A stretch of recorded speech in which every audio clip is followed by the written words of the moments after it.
쉼을 얻으리.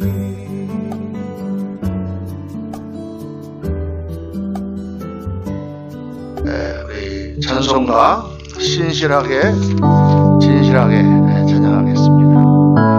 진실하게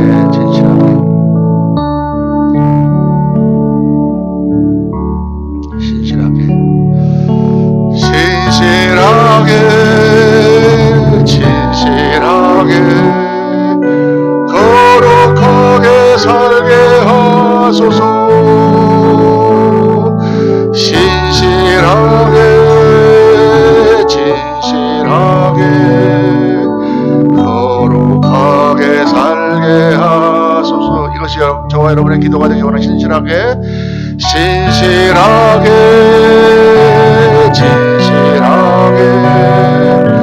거룩하게 살게 하소서. 진실하게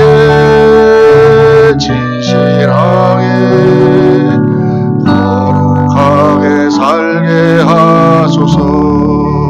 하나님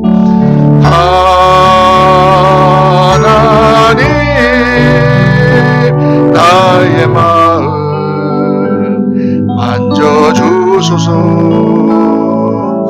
하나님 나의 영혼 새롭게 하소서. 진실하게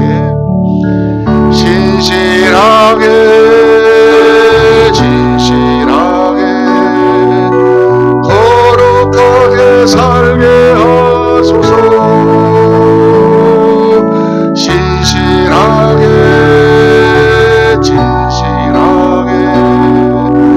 거룩하게 살게 하소서. 하나님 나의 기도 하나님 나의 기도 들어주소서. 하나님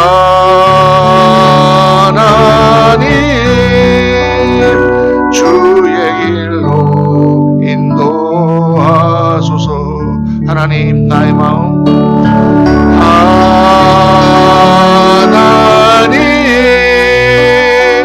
나의 마음 만져주소서.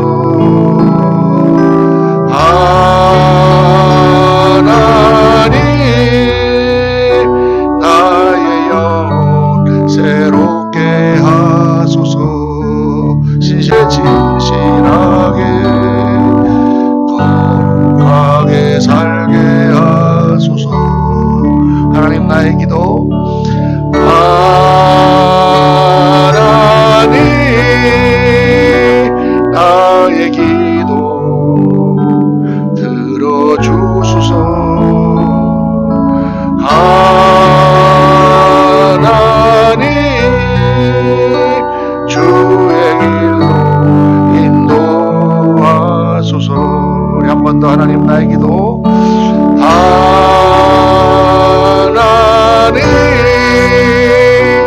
나의 기도 들어주소서. 하나님 주의 길로 인도하소서. 방금 부른 찬송이 저와 여러분의 정말 진정한 기도가 되기를 원합니다. 우리가 정말 주의 일을 한다고 하고 우리가 이 땅에서 여러 가지 세상의 그 사악한 가운데 우리가 살아가기 때문에 정말 진실하고 성결하고 거룩하게 사는 그런 일에 너무나 우리가 관심을 갖지 않냐고 이론으로 그쳐지는 경향이 얼마나 많습니까? 오늘 저희를 특별히 십계명을 묵상하면서 십계명 제7계명과 8계명을 묵상할 텐데 정말 이 땅에 정말 관영한 그러한 육신적인 타락, 성적인 타락, 도덕적인 타락, 가정의 파괴, 이 모든 이 어려운 상황 가운데서 우리를 하나님 거룩하고 진실하게 지켜주옵소서. 소유로 인한 그 모든 악한 일들 더 갖기를 원하고 더 많은 것을 누리기 원하는 이 풍성한 시대에 악한 우리 인간들을 보면 하나님 우리가 정말 거룩하고 정결한 삶을 살게 하옵소서. 이 시간에 같이 통성으로 기도하시며 우리 하나님 앞에 나아가겠습니다. 할렐루야. 감사하신 아버지 하나님, 은혜를 감사합니다. 이 시간 저희들 주님 앞에 나와 우리의 삶을 온전히 드리며 하나님 말씀을 다시 한번 묵상하기를 원합니다. 우리 연약한 육신과 우리의 죄성과 아버지 하나님 정말 더 갖고 싶고 더 편안하고 싶고 아버지 하나님 더 누리고 싶으며 더 다른 사람을 부리고 싶은 그러한 악한 마음들이 우리 가운데 다 솟아리고 있습니다. 아버지 하나님 육신적인 쾌락을 탐닉하며 정말 아버지 하나님 혈기를 어쩔지 못하는 그러한 인생을 저희들 살아가고 있습니다. 오늘 이 사회는 말할 수 없이 타락하고 가정은 무너졌으며 지금까지의 모든 하나님 주신 인륜과 자연적인 모든 법칙이 사라지고 오죽하면 성의 정체성까지도 이상하게 변질되는 아버지 하나님 정말 자유가 아니라 육신의 아버지 하나님 모든 죄악의 사슬로 빠져들어가는 그런 노예와의 길을 걷고 있습니다. 아버지 하나님 오늘 저희들 말씀을 같이 묵상하면서 아버지 하나님 앞에 정말 다시 한번 우리들 어떻게 살아야 할지 우리들의 삶을 더욱더 신실하고 신실하게 하나님 만들어주시고 정말 하나님께서 기뻐하시는 그러한 거룩한 모습으로 설 수 있도록 하나님 은혜 베풀어 주시옵소서. 역사하여 주옵소서. 할렐루야. 감사하신 아버지 하나님, 은혜를 감사하고 찬송을 드립니다. 오늘 저희들 수요일 저녁 주님 앞에 나왔습니다. 아버지 하나님, 하나님의 말씀을 묵상하며 우리들의 모든 악하고 더러운 죄들을 주님 앞에 씻기를 원하며 아버지 하나님 말씀 가운데 저희들 성령의 음성을 듣고 우리의 삶을 더욱더 거룩하고 성결하게 주님 앞에 갖고 가기를 원합니다. 아버지 하나님, 하나님의 계명을 묵상하는 것이 저희들 율법에 빠지는 것이 아니라 하나님의 의를 더욱더 깨달으며 정말 주님 안에서 저희들의 삶이 아름답고 거룩하며 정결하게 변해가는 저희를 되도록 하나님 도와주시고 성령께서 우리 안에 역사해 주셔서 말씀이 깨달아지고 말씀이 가슴에 새겨져서 그 말씀이 나를 움직이고 변화시키는 원동력이 되도록 하나님 역사하여 주옵소서. 이 시간 부족한 종의 입술을 주장하여 주시고 성도들과 영에서 영으로 교통하며 하나님의 음성을 듣는 귀한 시간 되도록 인도해 주시기를 간절히 빌고 나올 때 모든 말씀 우리 구주 예수 그리스도 이름으로 기도하옵나이다. 아멘. 할렐루야. 오늘 말씀은 제 7계명과 8계명. 7계명은 뭐죠? 간음하지 말라. 8계명은 도둑질하지 말라. 말씀을 읽겠습니다. 출애굽기 20장 14절 15절 다 같이 읽습니다. 간음하지 말라. 도둑질하지 말라. 말씀 너무 길죠? 아마 간음하지 말라라는 거가 영어로 보면은 do not commit adultery 이렇게 되니까 세 글자죠. 그래서 제일 짧은 구절이 아닙니다. 여러분 성경에서 제일 짧은 구절이 뭔지 아십니까? 항상 기뻐하라 아닙니다. 우리 그 요한복음 보면 예수께서 나사로의 무덤에 갔을 때 예수께서 오셨더라. 그 영어로 Jesus wept. 그게 제일 작은 두 글자로 된 절이에요. 참고로. 그래서 우리 지금 7계명, 8계명으로 들어왔습니다. 제가 이걸 한꺼번에 4개를 해보려고 그랬는데 도저히 되질 않아요. 이게 한 3, 40분 강의하면서 이 4계명을 한꺼번에 하는, 그래서 어쩔 수 없이 한 번 더 나눠서 10계명을 이제 하나씩 하는 것보다는 2개씩 이렇게 하고 묵상하도록 하겠습니다. 제 1계명은 뭐였습니까? 1계명은 주 여호와 너의 하나님 외에 다른 신을 내게 두지 말지니라. 하나님만이 오직 우리의 하나님이시오 그분만이 신이심을. 두 번째는 너를 위하여 새긴 우상을 만들지 말라. 세 번째는 하나님의 이름을 망령되이 일컫지 말라. 하나님의 권위요, 그분 권위 안에 항상 그분의 임재 가운데 살아라. 네 번째는 안식일을 지키되 거룩히 지키라. 그래서 1계명부터 3계명까지는 하나님과 나와의 관계에 관한 계명이었다. 그리고 이제 5계명부터 10계명까지는 사람에 관한 계명인데 지난번에 주에 우리 공부한 말씀 다섯 번째가 내 부모를 공경하라. 우리의 생명의 근원인 부모, 하나님 주신 자연적인 질서. 6계명이 살인하지 말라. 7계명이 오늘 말씀 간음하지 말라. 8계명이 도둑질하지 말라. 9계명이 거짓 증거하지 말라. 10계명이 내 이웃의 것을 탐내지 말라. 모든 것이 탐심으로부터 나왔기 때문에 다음 시간에 우리 십계명에 대해서 마무리를 짓도록 하겠습니다. 자, 오늘의 제 7계명 간음하지 말라. 간음하지 말라. 간음하지 말라. 간음하시는 분은 안 계시겠죠. 그러나 오늘 이 계명은 너무나 중요한 계명이 되었습니다. 왜냐하면 이 시대가 완전히 성적인 타락과 더불어 도덕의 타락, 윤리의 타락, 가정의 타락, 믿음의 타락, 신의의 타락. 그래서 모든 것이 엉망진창이 된 그러한 세상이 되었습니다. 옛날부터 간음하는 일은 우리 인간에게 쭉 있었지만 육신적인 그런 욕망 중에, 육체적인 욕망 중에 성적인 욕망이 가장 그거하기 때문에, 가장 왕성하기 때문에 그런 일이 있었지만, 이처럼 모든 세상이 타락하고 더욱 나쁜 것은 오늘 이 시대는 그 모든 것을 정당화하는, 합리화하는 시대다가 말이죠. 간음하는 것은 더 이상 죄가 아니야. 그거는 그냥 그럴 수 있는 거야. 누구든지. 그것은 정상적이야. 그러니까 이게 정상적이 아닌 것을 정상적으로 만드는 그런 세상이 지금 세상입니다. 성적으로 타락할 뿐만 아니라 성 정체성까지 이상하게 만들고, 미국의 이제 그 자유주의자들에 가면 우리들의 성이 지금까지는 남성, 여성 두 개밖에 없었어요. 중성 있습니까? 중성 없어요. 남자가 좀 여자 같으면 아이고 쟤는 중성 같아 이렇게 얘기를 했지만은 중성이라는 건 없는데, 지금 그런 것들을 다 포함해서 36개의 성 정체성을 주장하는 이런 희한한 시대가 되었습니다. 남자의 모습을 다 가졌지만 속으로 여성적인 편향을 가진 사람, 또 남자의 모습을 다 가졌지만 여성이 더 좋은 사람, 남자의 모습을 다 가졌지만 여성과 같은 취향을 가지고 그렇게 행동하는 사람. 그래서 미국에는 지금 어떤 법이 있냐면, 내가 여자라고 생각하면 그건 여자야. 저는 남자인데 난 여자인 것 같아, 나는 여성이 더 좋아, 난 여자야, 이렇게 생각하면 여자야. 그래서 여탕에 들어갈 수 있어요. 여자 사화장에도 막 들어갈 수 있고. 참 희한해. 난 어떻게 그런 생각들을 해내는지 모르겠어요. 머리가 좋은 건지 나쁜 건지 도른 건지 잘 모르지만 하여간 그런 약간 도른 세상입니다. 현재 도른 세상에 살고 있어 우리가. 그래서 이 간음하지 말라라는 이 계명은 특히 오늘 우리 그리스도인들에게 굉장히 중요한 문제입니다. 또 그뿐만 아니라 세상의 물결이 그렇기 때문에 정말 옛날에는 정말 가끔가다 한 번씩 일어나는 그런 교역자들이라든가 교회 내에서의 성적인 타락, 성적인 실수, 그런 것들이 지금은 빈번하게 일어나고 있습니다. 빈번하게. 제가 지난번에 뉴욕에 갔다가 아주 충격적인 이야기를 많이 들었어요. 우리 교단이 가장 성결을 강조하고 가장 깨끗한 그런 교단이라고 그렇게 했는데도 우리 교단 안에 그 유력했던 목사님들이, 그 유력하셨던 분들이 깜짝 제가 놀랄 정도로 타락해서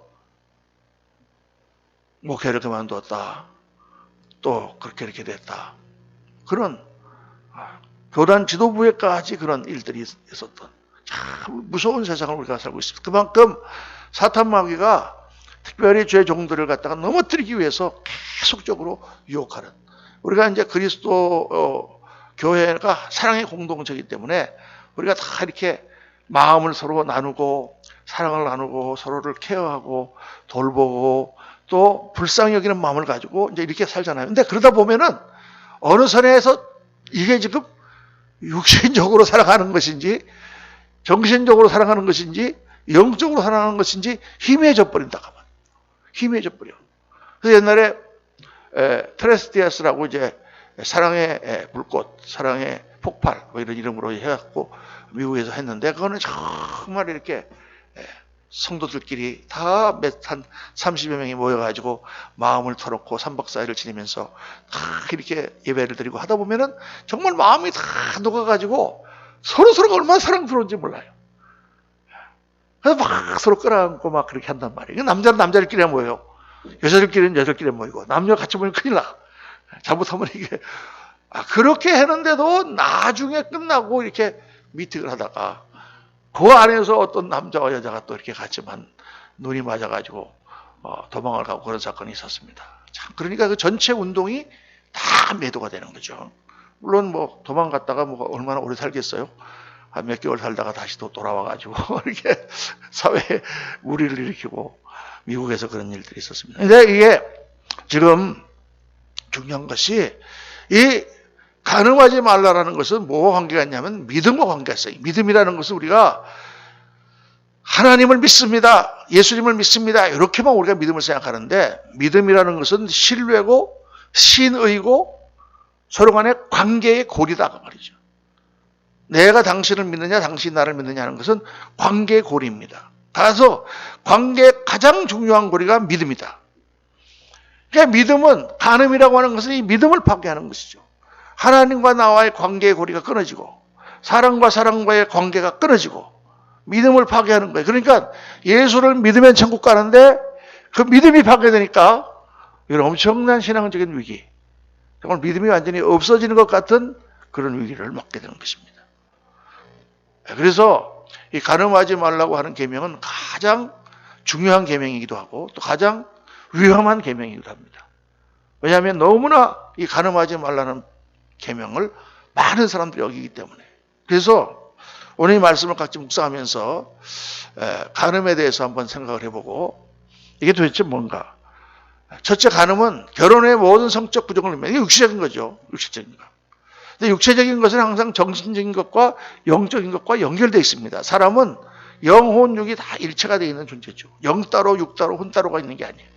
영혼, 육이 같이 있어요. 그러니까 육신적인 관계를 맺는 그거는 바로 정신적인 것도 연관이 되어 있고 영적인 문제도 거기 연관이 되어 있다.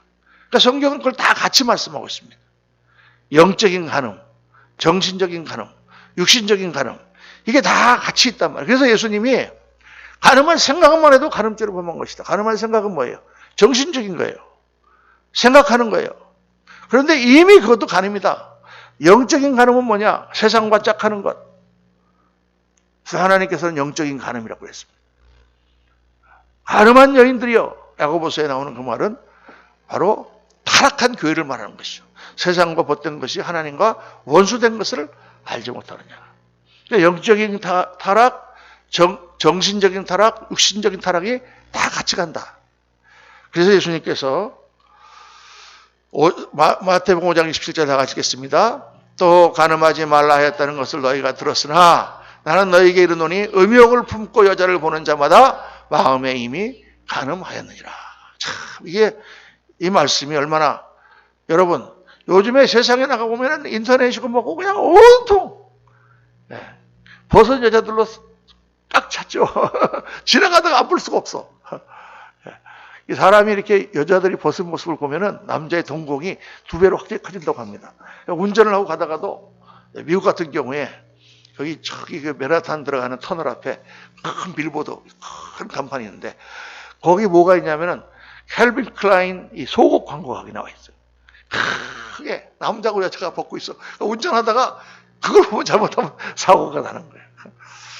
온통 이 세상에 성적인 유혹들로 가득 차 있는 그런 세상에 우리가 살고 있습니다. 그러니까 정말 오늘날 이 세상에서 믿음을 지키고 순결한 삶을 우리가 마음과 영과 혼과 육을 가지고 산다는 것은 정말 어려운 그러한 시대다. 예수님은 우리가 그런 생각조차 쫓아버리라고 그랬어요. 생각이 안 날 수가 없겠지만 생각이 나도 쫓아버려라. 쫓아버리는 것이 중요합니다. 그래서 간음하는 것을 우리가 생각하면 이것은 두 가지 중요한 영적인 의미를 우리가 보여요. 첫째는 부정한 것입니다. 부정하게 하는 거예요. 더러운 것이다 그런 뜻입니다. 더러운 것이다. 고린도서 6장 18절 보면 다 같이 한번 읽겠습니다. 음행을 피하라. 사람이 범하는 죄마다 몸 밖에 있거니와 음행하는 자는 자기 몸의 죄를 범하느니라. 너희 몸은 너희가 하나님께로부터 받은 바 너희 가운데 계신 성령의 전인 줄을 알지 못하느냐. 너희는 너희 자신의 것이 아니라. 다 우리가 죄를 범하는 것은 다른 바깥에 있는 걸로 범하는 것이지만 이 간음죄는 음행을 하는 것은 자기 몸, 자기 스스로를 부정하게 만드는 것이다. 그러니까 간음은 자기 스스로를 더럽히는 거다. 젊었을 때는 사실 잘 몰랐어요. 그냥 뭐 이렇게 여자가 있으면 같이 가서 이렇게 하고 당연하게 생각했는데 이게 더러운 거다는 거, 더러운 거다. 다른 여자랑 가서 이렇게 한다든가, 아니면은 창기와 합하는 자다. 여기 지금 고린도전서 6장에서는 특별히 창기와 합하는 것을 말씀하고 있죠. 창기와 합하는 자는 창기와 한 몸이 되는 줄 알지 못하느냐. 같이 그 자리에 내려간다는 것입니다. 또 이것은 그리스도의 몸을 더럽히는 것입니다. 성령의 전이 나 한 사람뿐만 아니라 우리의 모임이 성령의 전이잖아요. 그러니까 한 사람이 타락함으로 말미암아 온 교회가 타격을 입습니다. 정말 우리가 뉴욕에 있을 때 정말 대단한 목사님이 한번 간음죄를 범해서 그게 막 전 세계에 다 알려진 적이 있었습니다. 그러고 나서 어떻게 됐을까요? 전 뉴욕의 교회가 다 교인들이 줄었습니다. 전도가 되질 않아요. 한 사람이 그렇게 그런 일을 함으로 말미암아 모든 교회가 다, 그다음에 목사에 대한 그런 영적 권위가 어떻게 됐을까요? 다 땅에 떨어지는 것입니다. 그렇지 않은 목사님까지도 다 목사가, 여러분 보면 신문에 보면은 우선 목사가 뭘 했다. 지금 한국만 하더라도 목사의 수가 25만 그렇게 된다고 합니다. 25만 명 중에서 한 명이 실수할 수 있겠죠. 한 명이 실수해도 신문에는 목사가 이런 짓을 했다고 대문짝 나게 됩니다. 한 사람이 범죄함으로 말미암아 모든 교회가 타격을 입는, 더럽게 되는, 부정하게 되는. 그래서 이 간음을 하는 것은 간음을 할 뿐만 아니라 간음을 하고 나서 또 다른 죄를 범하게 된다. 거짓말을 한다든가, 그것을 은폐하기 위하여 다른 어떤 걸 한다든가. 그래서 결국은 타락에 이르고 심판에 이르게 된다. 완전히 타락하게 된다. 정말 간음죄는 육신적인 죄에서 끝나는 것이 아니라 그것이 우리의 영을 더럽히고 정신을 더럽히고 우리의 삶을 더럽히고 가정을 더럽히고 교회를 더럽히고 모든 것을 더럽히게 되는 그런 무서운 죄라고 성경은 말씀하고 있습니다. 뭐 다 아시겠지만 두 번째는 뭐냐? 간음은 신뢰를 저버린 배반이다. 배반. 우리 말라기서 2장 15절에 보면 다 같이 한번 읽겠습니다. 그에게는 영이 충만하였으나 오직 하나를 만들지 아니하셨느냐? 어찌하여 하나만 만드셨느냐? 이는 경건한 자손을 얻고자 하심이라. 그러므로 내 심령을 상가지켜 어려서 맞이한 아내에게 거짓을 행하지 말지니라. 하나님 여기서 굉장히 중요한 말씀을 성경하시죠. 하나님이 한 영을 만드셨다는 거예요. 아담 한 영을 만드셨어요. 그리고 그 영으로부터 떼어내서 하와를 만드셨죠. 그래서 이 아담과 하와가 결합함으로 말미암아 하나님 나라가 이루어지게 하는 것입니다. 이것이 믿음의 공동체요, 사랑의 공동체다고 말이죠. 이게 천국의 모습이에요. 어려서 아내를 맞아서 같이 살다가 중간에 다른 여자하고 눈이 맞아가지고 그렇게 산다고 하면 그거는 하나님이 주신 기본적인 공동체의 믿음과 모든 것이 다 깨지는 거죠. 천국이 깨지는 거예요. 하나님의 창조 질서가 다 깨지는 것입니다. 그래서 우리 이제 옛날에 어떤 같은 동역자 중에 한 사람이 참 어렵게 목회를 하다가 정말 이런 부정한 일이 생겼어요. 그걸 다 사람들이 알게 됐어요. 본부인하고 이혼하고 이제 그렇게 가서 그 사람하고 결혼하겠다 이렇게 됐을 때 우리가 이제 그 사람을 불러다가 차례 얘기를 했습니다. 근데 그 부인이 어떤 부인이냐? 정말 개척교회 미국 가서 고생하면서 같이 하면서 바느질하고 그렇게 하고 하면서 정말 남편 서포트하고 교회를 서포트해가지고 지금까지 그렇게 해왔는데 몇십 년을. 지금 와가지고 지금 그 부인을 버리고 지금 다른 여자하고 같이 살겠다니. 근데 우리 그분이 참 남자다웠어요. 재밌고. 저랑도 너무 친하고. 우리 집 바로 앞집에 살았어요. 나하고 형님 그러면서 다녔던 그런 사람이에요. 그래서 제가 마지막에 이제 불러서 얘기를 할 때 제가 딱 그랬어. 야, 당신은 그게 의리 있는 사람 아니냐. 그래, 당신 의리가 있지 않냐. 당신 나랑 의리 끊을 거야? 친구 사이에 당신 어렸을 때부터 의리를 중요시 하는 사람 아니야. 그럼 당신 부인에 대한 의리를 한번 생각해보라. 당신 부인이 얼마나 지금까지 고생하면서 그 어려움을 겪고 왔는데 지금 와가지고 그러니까 고개를 푹 들더니 그러면서 뭐라고 하더라 이간 그러고 갔어요. 그래도 결혼식까지 올린다 그래가지고 제가 그냥 전화를 막 걸어가지고 결혼식 주례하는 목사님한테 선배 목사님인데 감리교 목사인데 제가 막 해댔죠. 당신 그거 알고나 주례에 서주는 거냐. 우리 교단에서는 이혼한 사람은 안수 못 받는다. 막 그랬더니 몰랐다고. 그래서 다른 사람이 주례에 섰어요.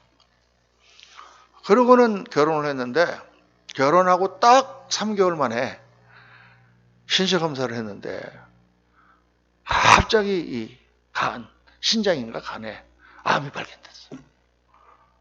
그래서 10월 달에 암에 걸려가지고 1월 중순인가 2월 초에 죽었습니다. 그 건장하던 사람이. 제가 그 장례식을 갔습니다.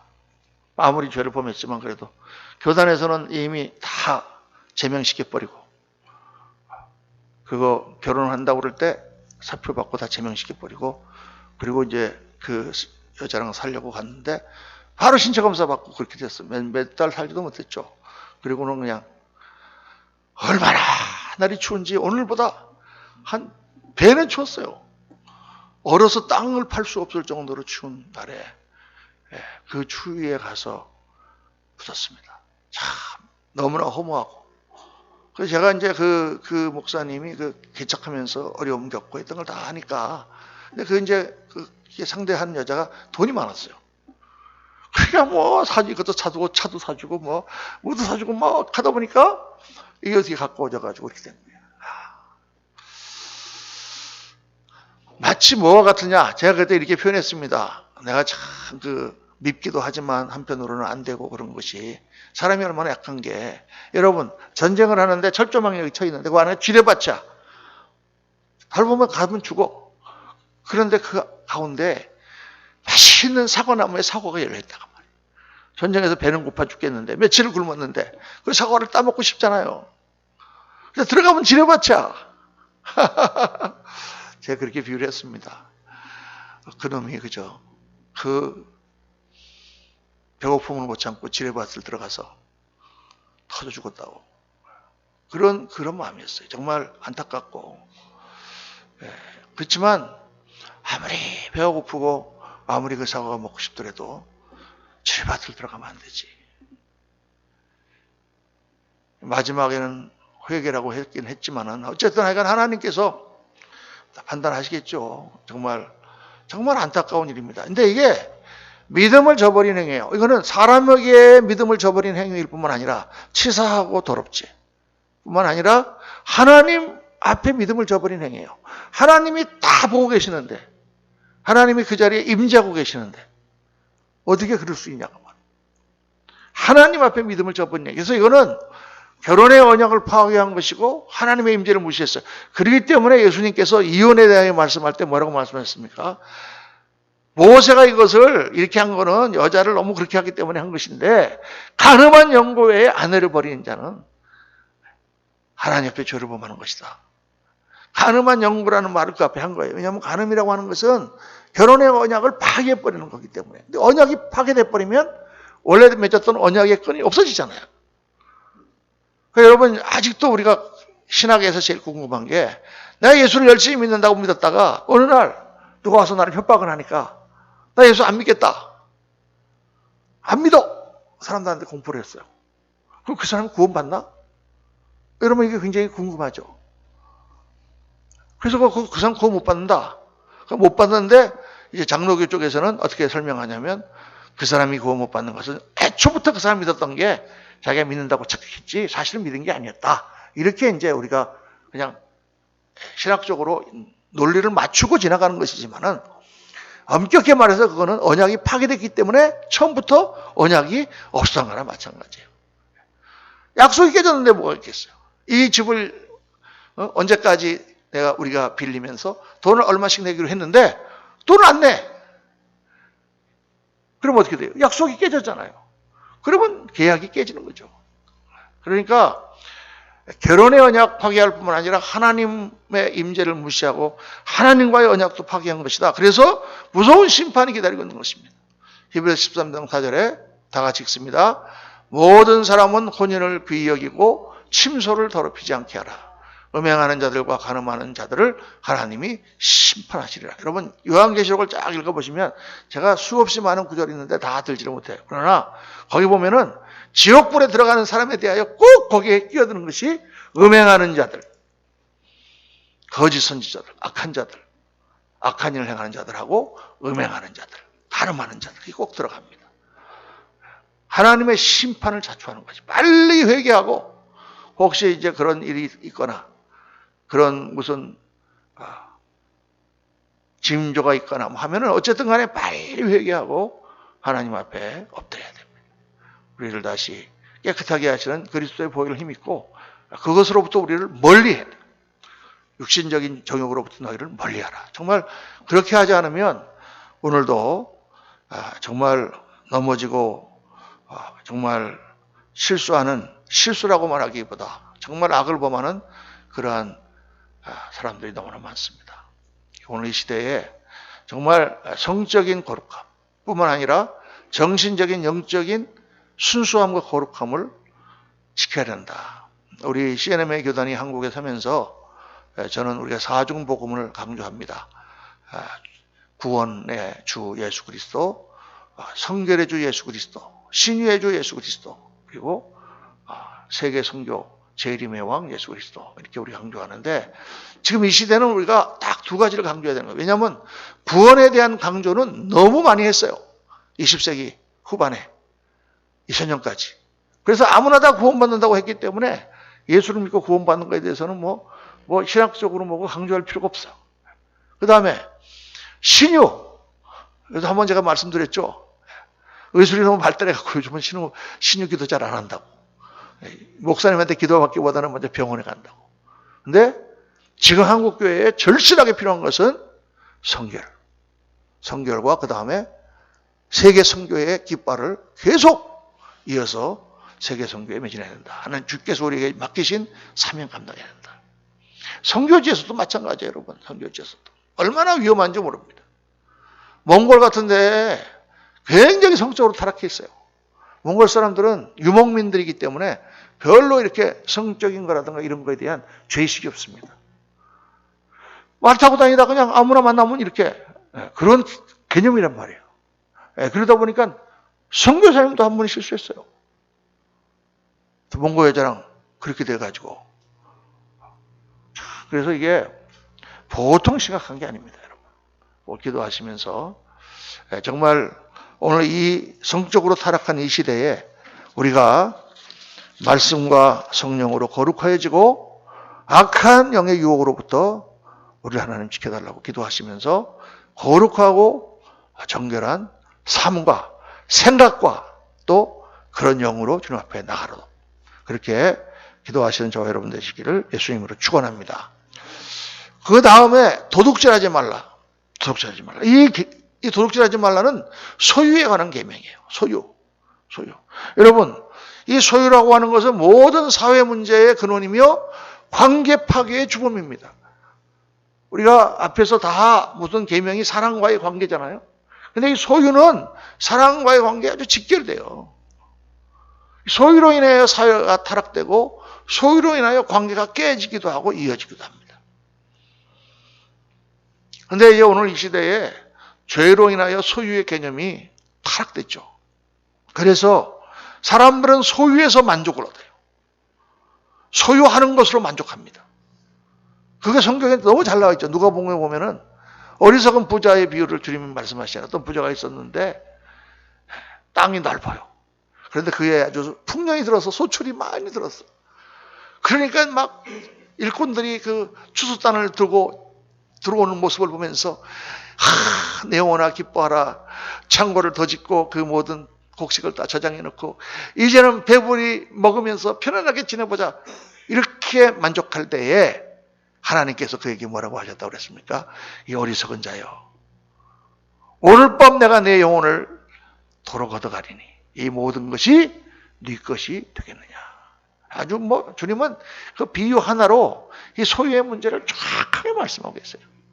정확하게. 사람들은 막 그걸로 만족한다고 말이에요. 막 들어오면. 그런데 실제로 만족이 없어요. 그렇게 많이 소유하면은 저 사람 저렇게 돈이 많은데 이제 돈은 지긋지긋하겠지. 천만의 말씀. 옛날에 록펠러라고 하는 부자가 있지 않았습니까? 록펠러. 미국에서. 1930년대 세계 최고의 부자가 지금은 빌 게이츠, 머스크, 뭐 그런 사람이겠지만 그 당시에는 록펠러였어요. 록펠러가 조그만 사업을 시작하다가 나중에 그 텍사스 그쪽에 정유, 처음에 그때 석유가 막 나올 때 그 사업에 뛰어들어가고 돈을 벌기 시작해갖고 30대에 세계 최고 부자가 됐어요. 그 하루는 인터뷰를 했습니다. 사람들이 와가지고 물어봤어요.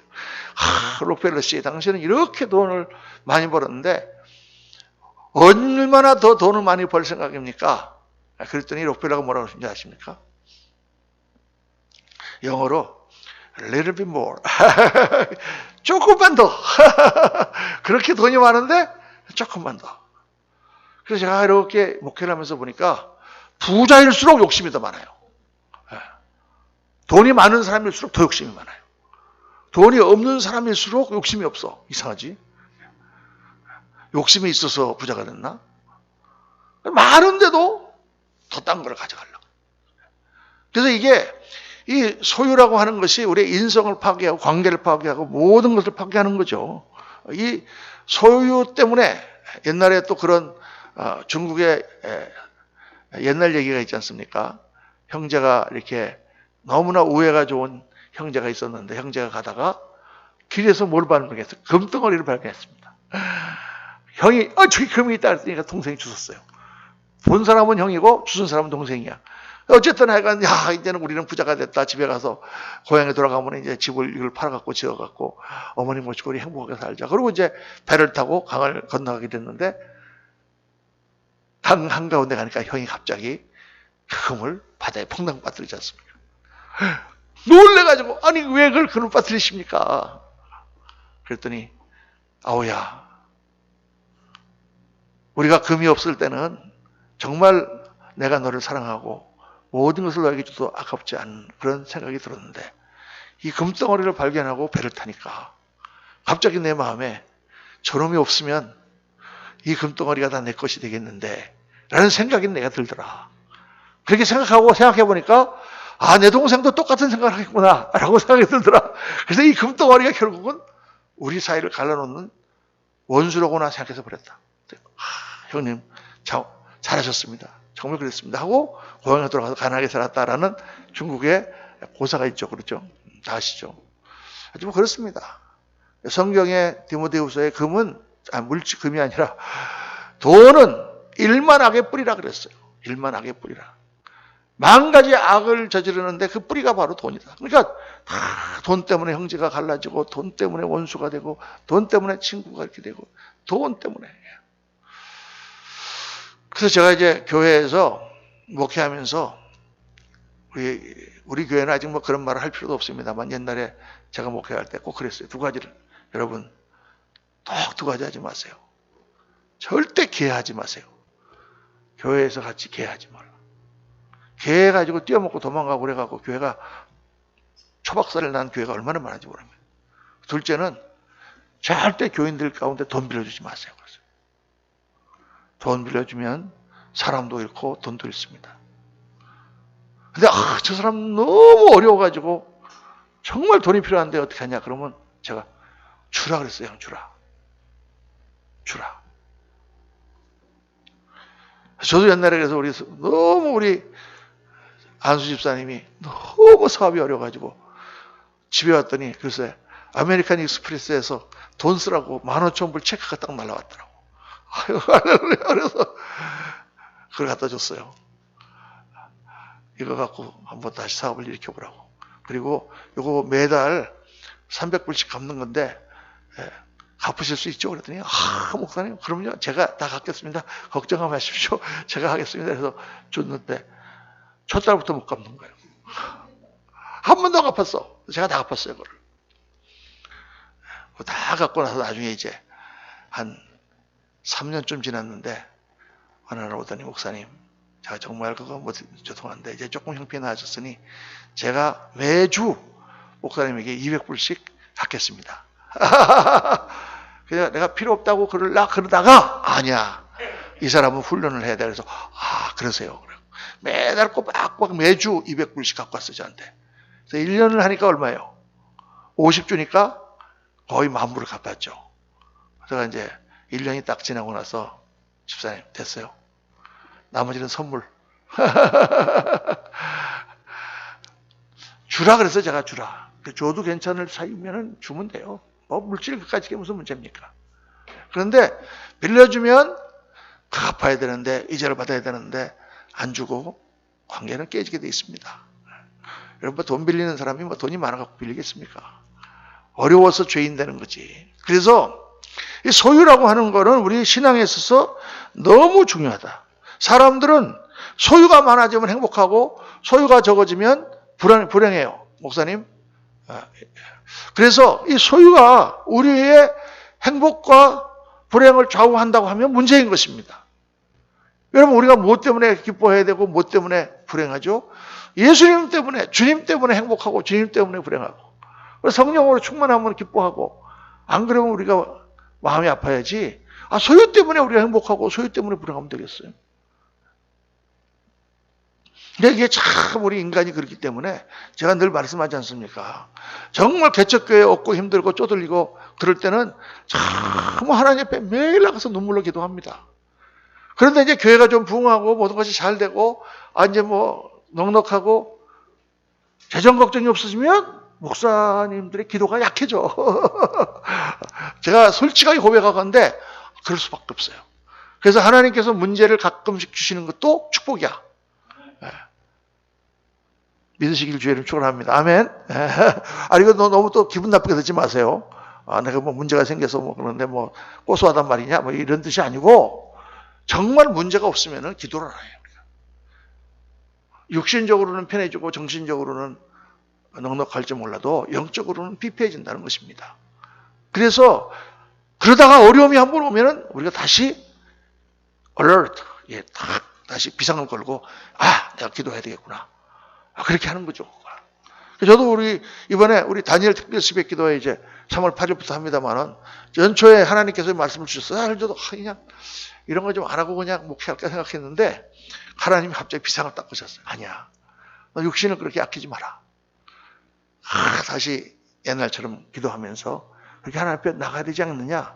그러고 보니까 성도님들이 기도할 제목이 너무 많아요. 기도해야 돼. 기도 운동을 이렇게 해야 돼요.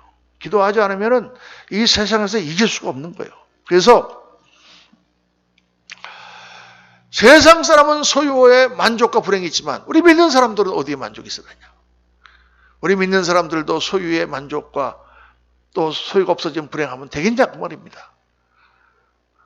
조금 넉넉해지면 할렐루야. 조금 뭐 손실을 보면 놀렐루야. 그러면 안 된다고 말이에요. 믿는 사람들은 기쁨이 다른 데 있어야죠. 그래서 천국에는 소유 개념이 없습니다. 하늘나라에는 소유 개념이 없어요. 하늘나라는 완전한 공동체입니다. 하늘나라는 모든 것을 다 나눠 쓰는 거예요. 그게 초대교회에서 시도했던 것이죠. 초대교회는 모든 성도들이 처음에 그것도 예루살렘 교회만 그렇게 한 거예요. 다른 교회도 다 그렇게 한 게 아니에요. 사도행전을 자세히 읽어보시면은 거기 보면은 뭐 사도 바울을 서포트했던 루디아라든가 또는 뭐 페베라든가 또 브리스길라와 아굴라 같은 그런 유력한 인사들이 있었지만 그 사람들이 다 돈 내놓고 같이 한 건 아니에요. 예루살렘 교회만 처음에 그렇게 했어요. 근데 금방 문제가 생겼지. 그러니까 우리 인간 사회에서는 이 지상에서는 같은 교인이고 공동체라도 재산을 다 내놓고 같이 살기는 너무 어려워요. 그래서 그건 안 되는데 천국에 가면은 완전한 공동체이기 때문에 하나님께서 모든 물질을 다 갖고 계시기 때문에 거기에서는 소유 개념이 없다.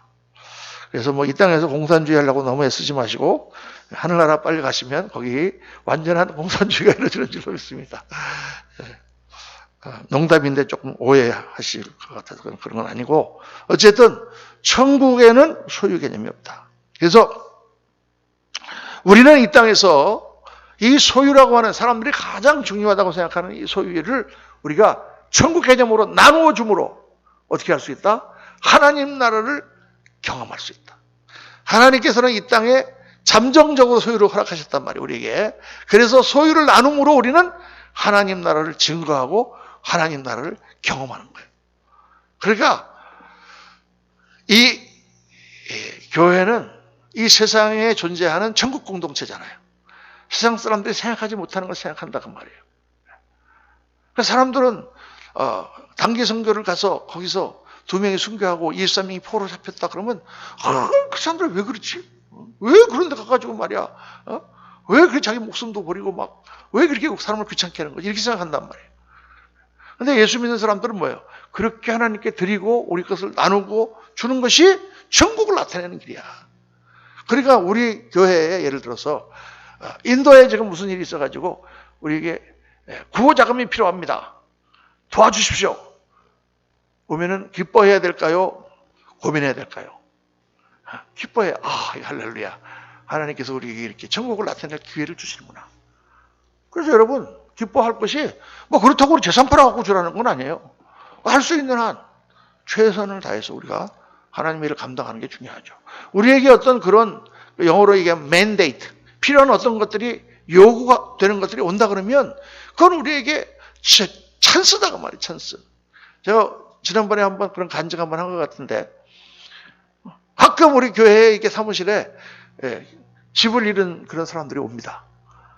집 없는 사람들이 와가지고 막 헛소리 막 하면서 좀 차비가 없는데 뭐 하다못해 10,000원이라도 막 이렇게 그러게 뭐예요? 목사로서 천국을 보여줄 수 있는 찬스다 그 말이에요. 내가 돈이 주머니에 있으면 서슴지 않고 줍니다. 너무 감격하죠. 많이 주니까. 그 천국을 보일 수 있잖아요. 다 어디 가든지 그 사람들이 가면은 다 퇴짜 맞고 다 욕먹고 그럴 텐데 그래도 어느 교회 가니까 거기 동탄에 어느 꼴짝이 어떤 목사님한테 가니까 이걸 주더라 하면서 이 바보 이럴지 모르지만 그래도 사랑이 천국을 나눌 수 있는 기회 감사한 거죠. 하나님께서 그런 사람들을 보내주면 감사해야 돼요, 여러분. 저거 또 왔네, 저거. 교회 맨날 와갖고 저래. 그렇게 하면 안 됩니다. 마음을 정말 이 소유와 이 모든 것을 너그럽게 먹고, 정말 하나님께서, 왜냐? 이 소유는 하나님의 것이요, 우리는 정직이다. 이거 뭐, 골백 번도 더 말씀하는 건데, 정말 그렇습니다. 욥기 41장 11절, 누가 먼저 내게 주고 나로 하여금 갚게 하겠느냐? 온 천하에 있는 것이 다 내 것이니라. 다 하나님 거예요. 아멘입니까? 하나님 거예요. 우리가 가진 모든 것이 다 하나님 거예요. 그런데 우리가 잠시 맡아가지고 있는 것뿐이에요. 우리는 청직이다가 말이에요. 청직이의 역할은 뭐냐? 맡은 것을 관리하고 또 사용하는 거예요.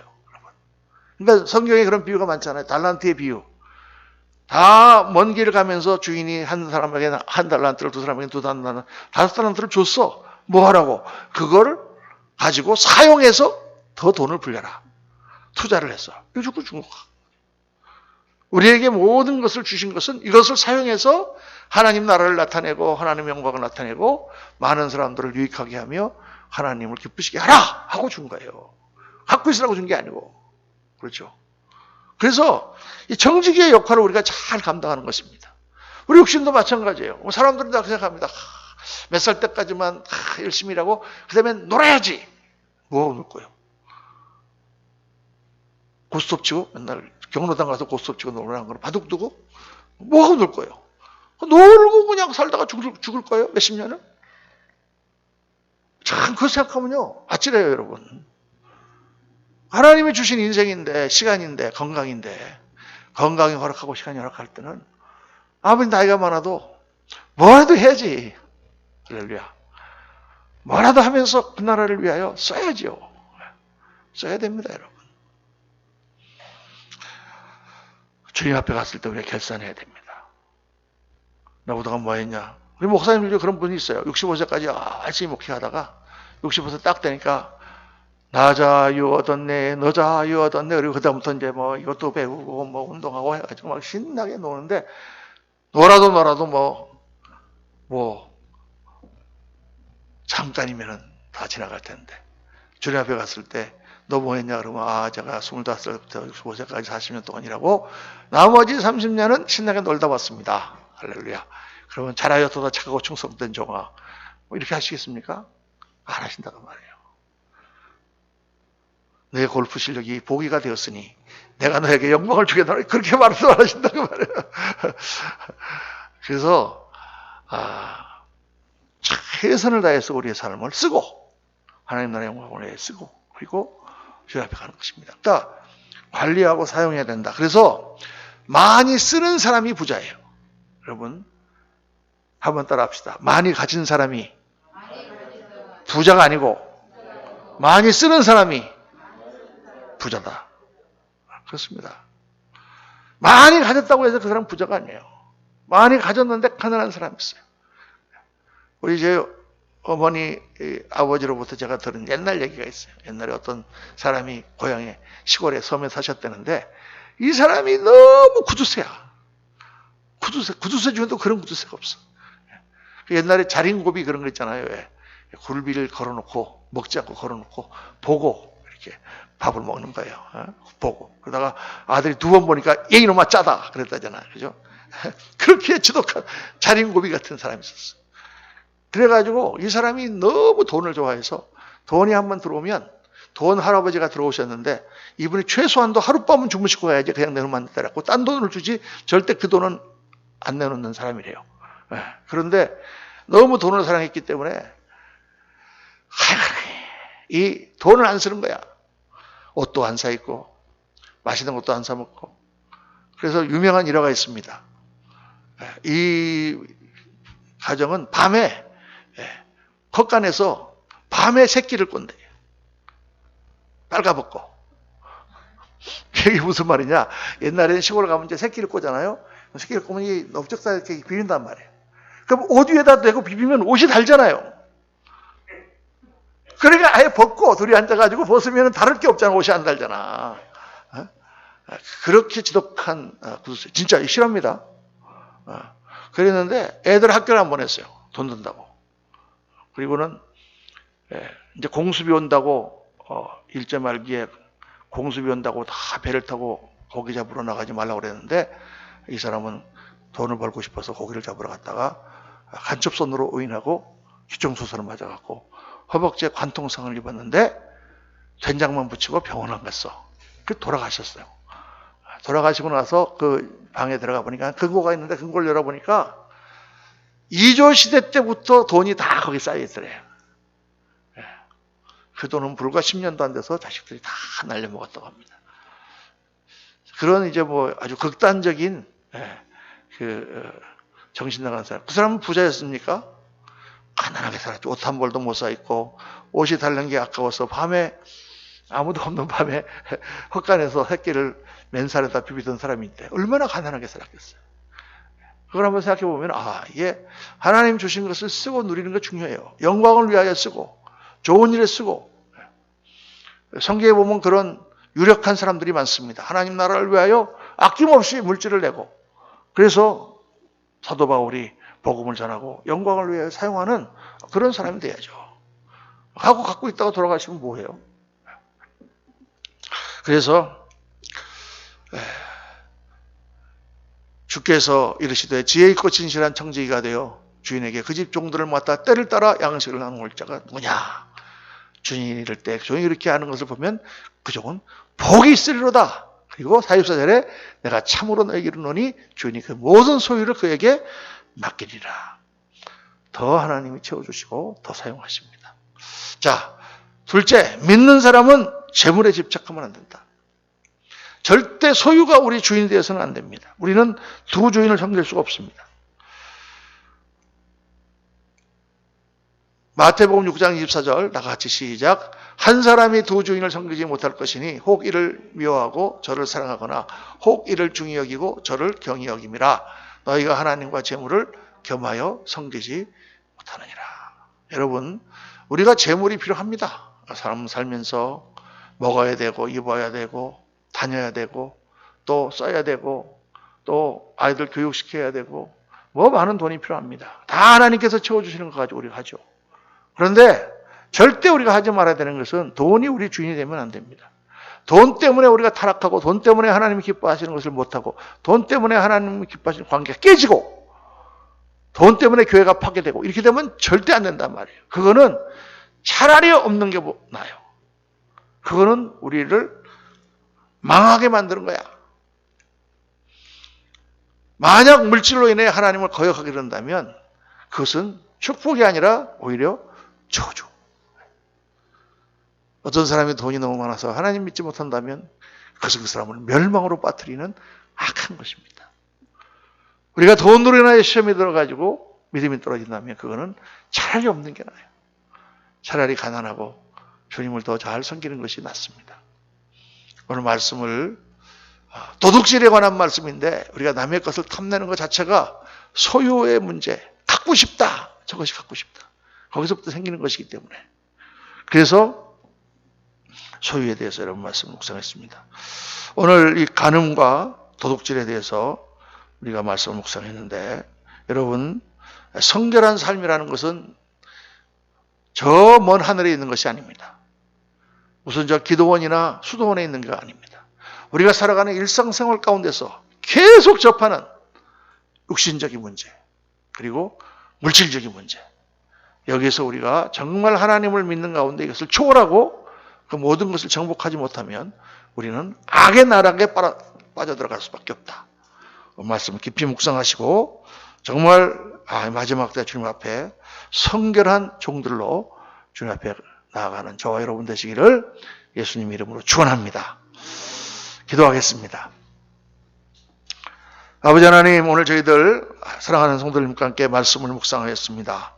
간음하지 말라, 도둑질하지 말라 우리가 쉽게 생각을 하고 있지만은 아버지 하나님 정말 평생 우리가 간음하지 않고 살다가도 일순간 우리가 잘못 생각하고 잘못 유혹에 빠지면 우리가 간음한 자가 되고 우리의 몸을 더럽히고 우리의 가정을 더럽히고 깨고 부수며 교회를 파괴하는 무서운 범죄를 저지르게 됨을 주님 앞에 저희들 묵상했습니다. 그리스도의 몸을 파괴하고 더럽게 하며 소유에 대한 물질에 대한 이 세상은 온통 물질로 가득 차 있고 모든 사람이 물질을 추구하며 물질 때문에 정치와 경제와 모든 것이 왔다 갔다 하는 이 세상 가운데서 하나님께서는 우리에게 이 모든 것은 다 하나님 것이며 우리는 잠시 맡아가지고 있는 청지기임을 말씀하시고 물질을 초월하여 하나님 나라 영광을 위해 살라고 우리에게 말씀하십니다. 아버지 하나님 이 말씀이 확실히 깨달아지고 이것이 정말 좋은 길이며 이것이 우리를 정말 행복하게 하는 길이며 우리를 거룩하고 아름답게 만드는 길인 것을 오늘 말씀을 통해 분명히 깨닫고 오늘부터 정말 저희들이 세상적인 것에 육체적인 것에 물질적인 것에 초월하며 그 모든 것 가운데 더 하나님 앞에 가까이 나아가는 믿음의 사람들이 되도록 주님 인도하시고 역사하여 주시옵소서. 지금은 우리 구주 예수 그리스도의 무한하신 은혜와 우리 아버지 하나님의 영원하신 사랑과 성령님의 충만 교통 역사 축복하심이 오늘 말씀을 가슴에 새기고 우리의 몸과 마음을 정결하게 주님 앞에 가지고 가며 이 세상의 모든 악한 더러운 것으로부터 우리를 멀리하며 세상의 모든 물질을 초월하여 하나님 나라 영광을 위하여 사용하기로 결단하는 사랑하는 모든 주님의 존귀한 자녀들 머리 위에 지금부터 영원토록 함께 하시기를 간절히 축원하옵나이다. 아멘. 아멘.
소망